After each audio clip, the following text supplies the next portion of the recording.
દેવાઈ તાપાના રામ રામ બધાને.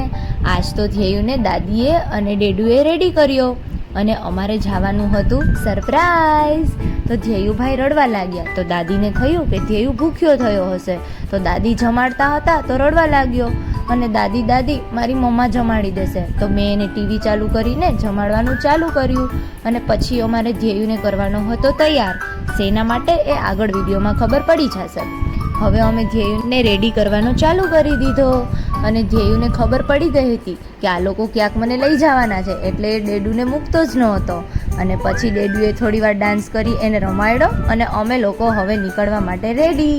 તો દાદી કે ધ્યેયુ ચલો તમે ત્રણેય સાથે ઊભા રહી જાઓ, હું તમારો વિડીયો લઈ દઉં. તો અમે થોડી વાર વિડીયોને એવું લીધું અને પછી અમે જવા માટે રેડી થઈ ગયા અને દાદીને બાય બાય કહી દીધું. બાય બાય તો જલ્દી કહી દઈ, કારણ કે બહાર જવું બહુ ગમે ને. પછી અમે લોકો જવા માટે રેડી હતા.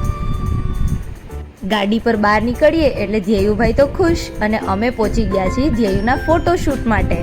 ત્યાં જઈને સૌથી પહેલાં તો થીમ ડિસાઈડ કરવાની હતી, તો અમે થીમ ડિસાઈડ કરી. ત્યાં સુધીમાં તો થીમ રેડી કરે ત્યાંનો સ્ટાફ એ પહેલાં તો ધ્યેય ત્યાં પહોંચી ગયો અંદર અને બધા પ્રોમ્પ્ટ્સ જોવા લાગ્યો. તો થોડી વાર દીદી એને ટોય આપે અને ભાઈને તો બધા ટોયથી રમવું હતું. ત્યાં ભાઈએ ચાલુ કરી દીધા એના તોફાન અને તે દોડવા માંડ્યો આમ તેમ અને જાણે ફોટોશૂટનું લુક આપતો હોય એમ પાછો તો ઊભો બી રહી જાય.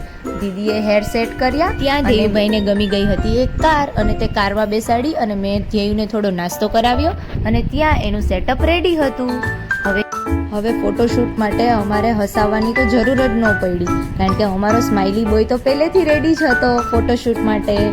ધ્યેયુના આવા જ સરસ મસ્ત મજાના ફોટોઝ અને વિડીયોઝ જોવા માટે અમારી ચેનલ પર લાઈક, શેર અને સબસ્ક્રાઈબ કરજો. Bye bye.